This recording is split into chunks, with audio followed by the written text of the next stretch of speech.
Hi, and welcome to my podcast, What's the Value of Addiction? My name is Brendon. I'm an alcoholic and an addict, and I've been sober since April 2022. On this podcast, I will share my journey and the tools I've used to create a life that is not perfect, but a lot kinder and truer for me. I hope it can be a contribution to you so that you know that no matter where you are on this journey, something truly different is possible.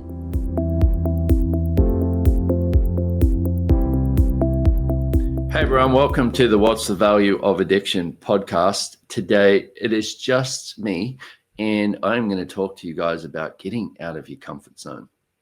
Now, this has been a bit of a journey for me over the years, and especially since divorcing myself from alcohol, because that was one of my main sources for comfort. And I always knew that I could return to my comfort zone as long as I had alcohol, which was interesting because to a degree, it made me kind of feel like I had more choice available because I could choose the more uncomfortable things and get to a point where I was like, well, if it doesn't turn out well, then at least I can go back to my comfort zone of alcohol. So how much have you been using addiction as your main source for comfort?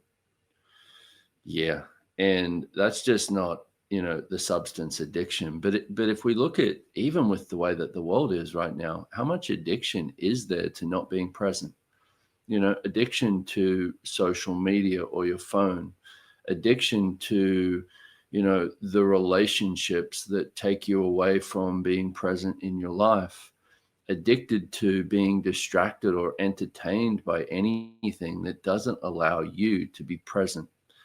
So, what would it be like, and how uncomfortable would it be to start being present in your life? Now, let me give you a couple of little things with this, because we have a lot of points of view about what that is to be uncomfortable.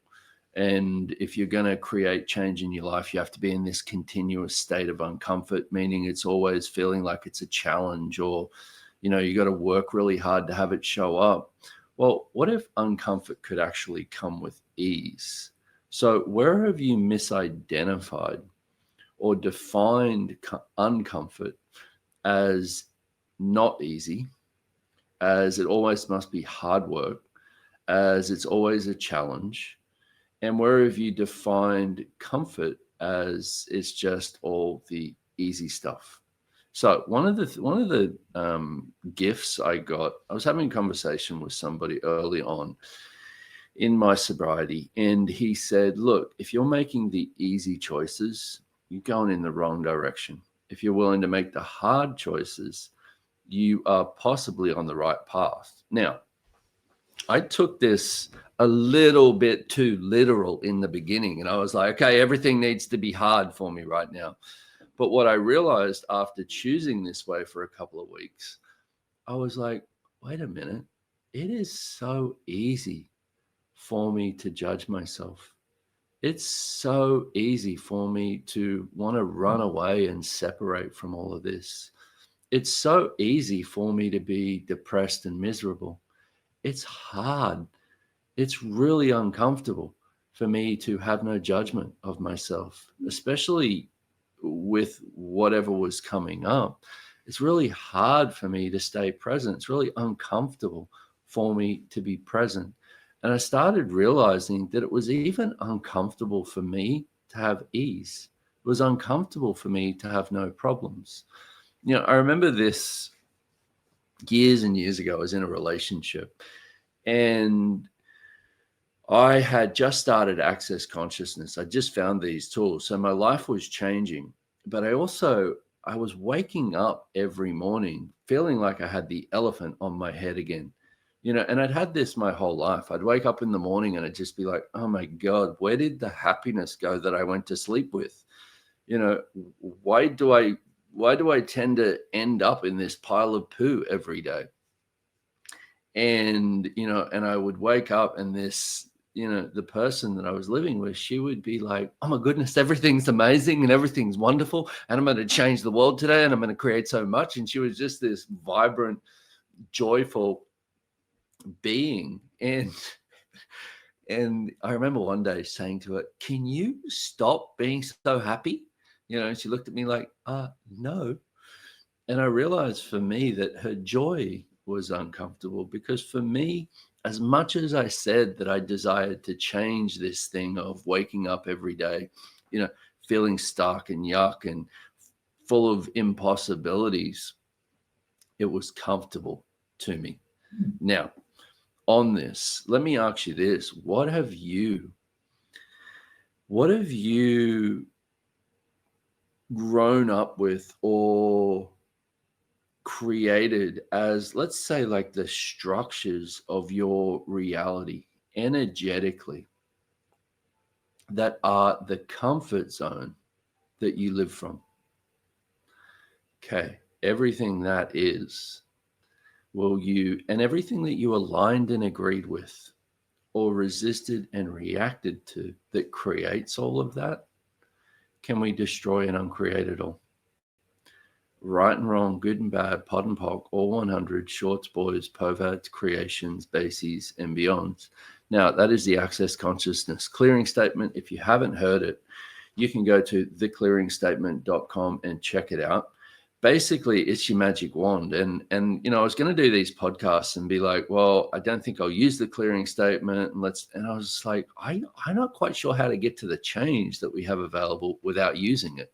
So there you go. There's that part. But in this place of familiarity and comfort, I wondered why I would be happy for a few hours, maybe a few days at best. And then I would find myself returning to this, heaviness, to this depression, to this sense of no movement in my life, and sitting there going, what? I hate this. Why does it keep showing up? One of the things I've learned about this is anything that you say you hate, there is something about it that you love, or you wouldn't keep choosing it. Now, this can be an interesting thing to begin to get, but the question is, what do I love about this that I keep creating it exactly the way that it is?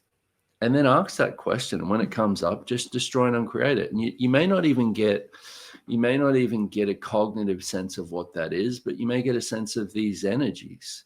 Destroy and uncreate it. Right and wrong, good and bad, pod and poc, all 100, shorts, boys, povads, creations, bases, and beyonds. What I began to learn with this was that I could control that. I could control everything from that energy, from that structure, from that, call it like a platform that I was creating myself from. I could control everything with regards to that. From this place of joy and happiness and ease, I was like, I have no idea what to do with this. What is this? So as much as it would make me lighter, and give me more of a sense of choice, more of a sense of me, I had no way of defining it, and I had no way of controlling it. So how much do you eliminate out of your life that's uncomfortable because you have no way of defining it and no way of controlling it? Can we destroy and uncreate all that stuff? Right and wrong, good and bad, pod and poc, all 100, shorts, boys, povads, creations, bases, and beyonds. So we also, a couple of things here. I had a conversation with a wonderful man, Mr. Gary Douglas, who has been, you guys have heard me talk about him if you've listened. He's been on one of these podcasts, but he's also been an integral part of just no words. Just having a moment with that. But one of the conversations that I was having with him early on in my sobriety was, he said, look, if you are looking for the easy choices right now, you're going in the wrong direction. If you're willing to make the hard choices, then you're possibly on the right path. And so what I did with that was I took it a little too literal. I was like, okay, everything needs to be hard because I'd really like to change this. So the harder I make it, the more it means I'm changing it. No proving in that at all. But so I started making everything hard to prove that I was changing. What I realized after a couple of weeks of this was I was like, wait a minute, it is really easy and it is really comfortable to judge myself. It is really easy and it is really comfortable to separate and to just hide from the world with all of this. It's really easy and really comfortable to blame somebody else or not see where I've made the choices that have been creating this. And I went, oh, it is hard to not judge. It is hard to not separate. It is hard to have ease. It is hard to be happy. And especially in those moments where, you've got all that stuff showing up where it's like all you want to do is go to that old version of you, that comfortable version, that platform, that energetic structure, and use all of those things that you've used to define yourself. But making that choice in that moment to not judge you, to not separate, to not blame somebody else, what if they are the choices that are actually going to start creating change quickly and dynamically in your life and living? So everything, all of that is everything that doesn't allow you to perceive, know, be, and receive it, will you destroy and uncreate it all. Right and wrong, good and bad, pod and pop, all 100, shorts, boys, povads, creations, bases, and beyonds. So a couple of tools with this. One tool that I use every day is destroy and uncreate everything that I've defined myself as. Okay, because that gives me the space where I get to go, okay, who would I like to be today? How much is that one of the major uncomforts in your world? I know it has been for me, where it's like, well, if I can just be who I was yesterday, but a little better, at least I can, define everything and it'll be comfortable. But to create yourself again every day, who would I like to be today? What grand and glorious adventures can I have today? Notice even with those questions, how you start getting just a little bit more present. You're like, oh, who would I like to be? Would I react in this relationship the way I have been reacting if I was creating myself again today? Would I be seeing myself as this less than version, or as someone that's less than these other people that I compare myself to in my life? Would I be that today if I was creating myself again today? Would I have all of this stress and worry about money in the future just because I had it yesterday? If I was creating myself today, would I choose that? And then each day becomes about what you can choose, not what you've already chosen. Everything that all brings up, will you destroy and uncreate it all? And let's just do this.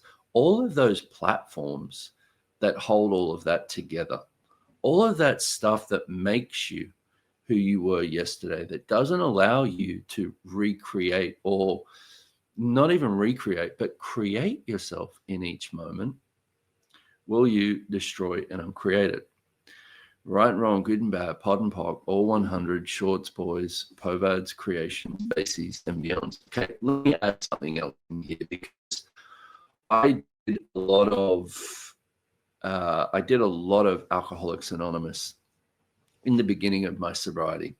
One of the things was do 90 meetings in 90 days, and I was like, I'm going to do a lot more than that. I think I did around 150 meetings in 90 days, because they were one thing that I knew I could go to and be around people that had similar things going on. Now, I bring that up because a lot of what is there to work with addiction is based on having some sort of structure in place. And I do want to say that was definitely required for myself. Having some sense of a path to follow, where it wasn't about, well, I can create myself every day. Like I needed to have a certain amount of structure in my life so that I could begin to form what would be the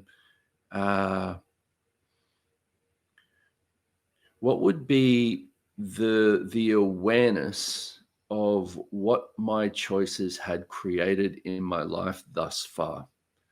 Okay, because a lot of people might look at this and go, oh, well, if I can let go of my past and just create myself today, then I'm not responsible for being a total asshole yesterday.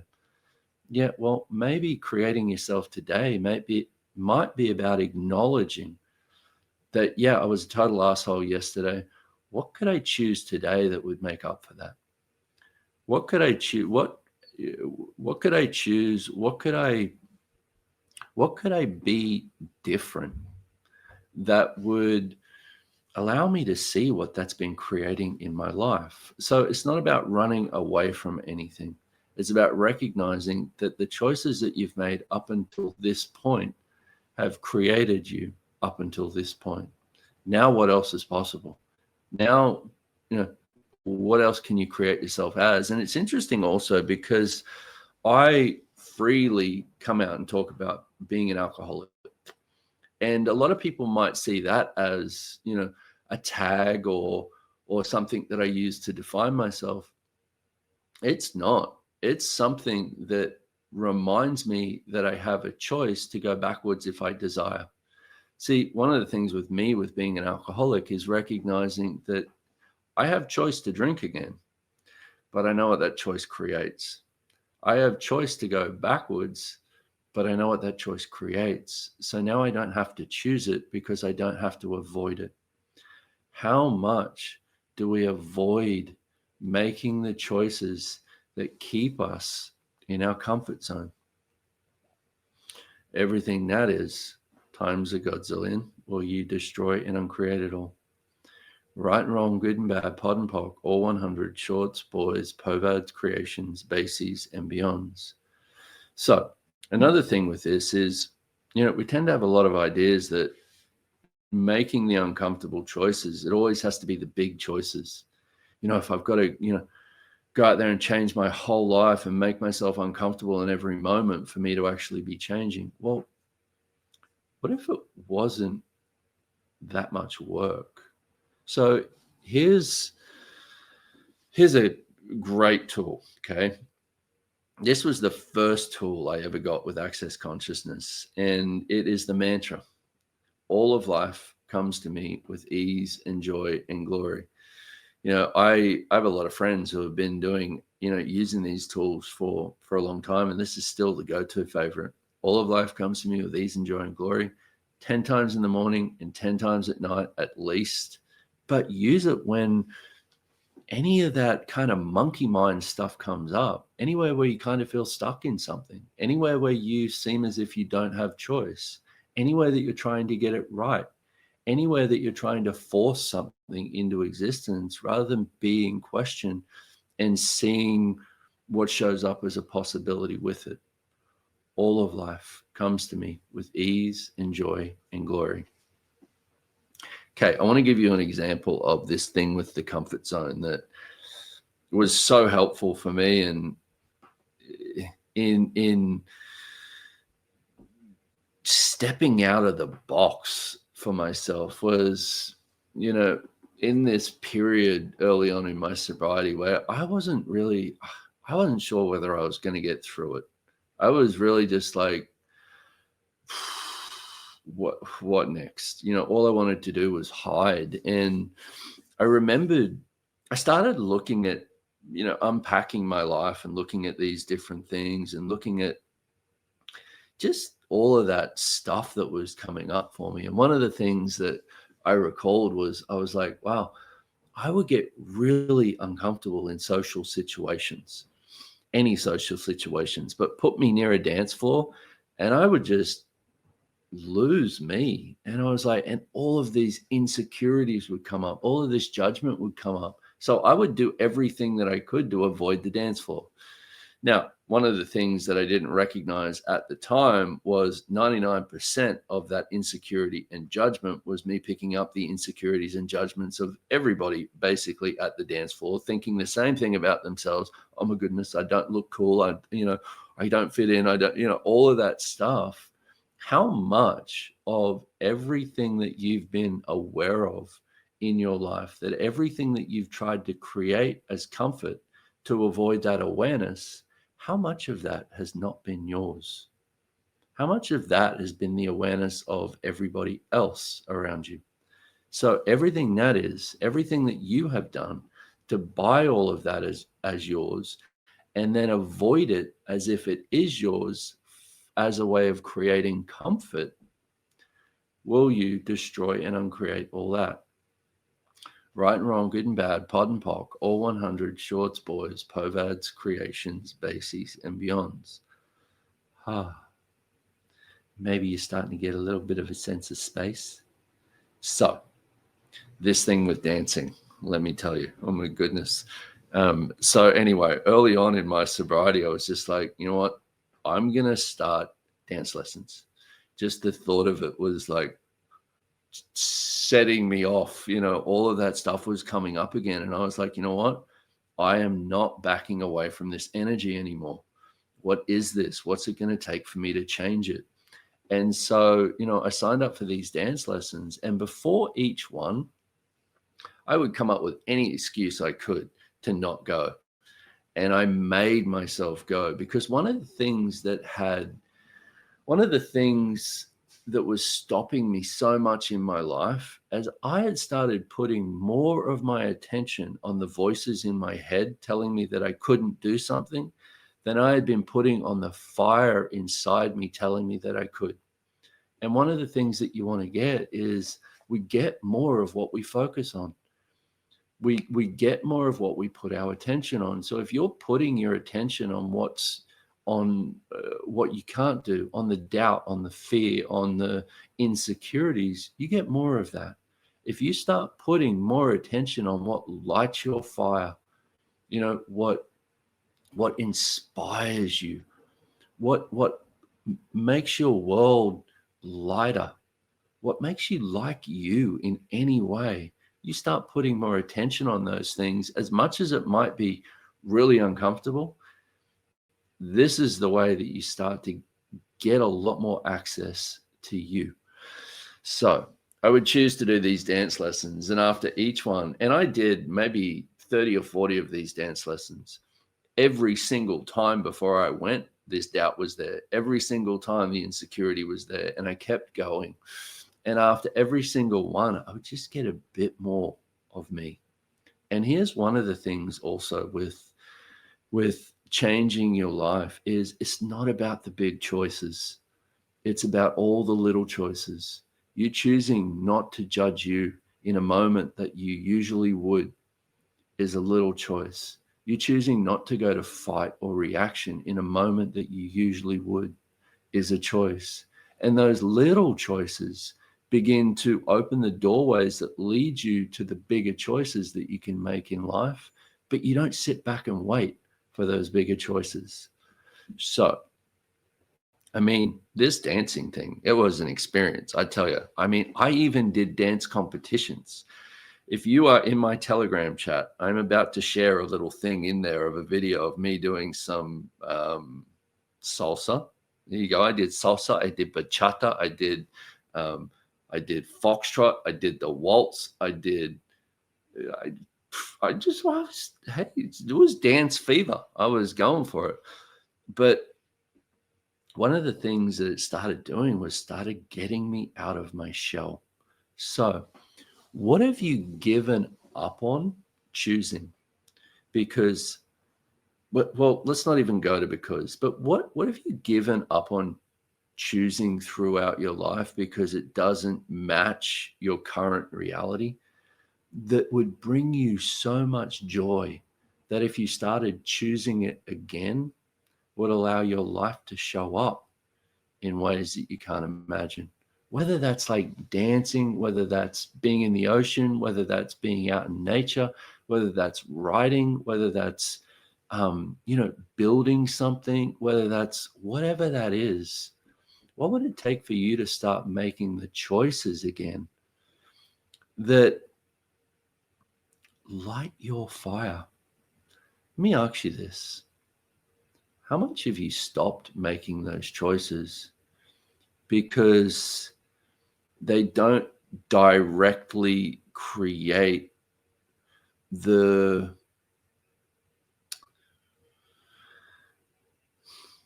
money flows or the image that you're trying to maintain as you? Everything that is, will you destroy and uncreate it all?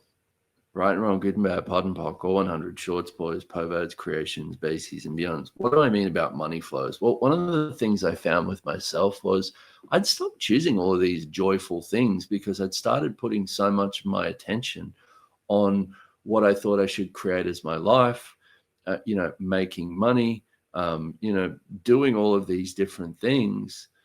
What I'd left out was it was the joy, the joyful things that I was choosing were the things that were actually contributing to everything else in my life growing. What if you started choosing a lot more of the things that bring you joy in your life and living?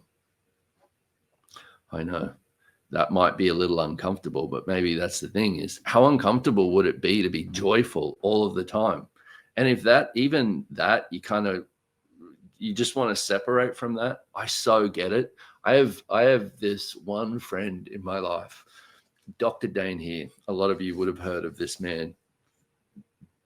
Just beautiful being. He's just over the top him.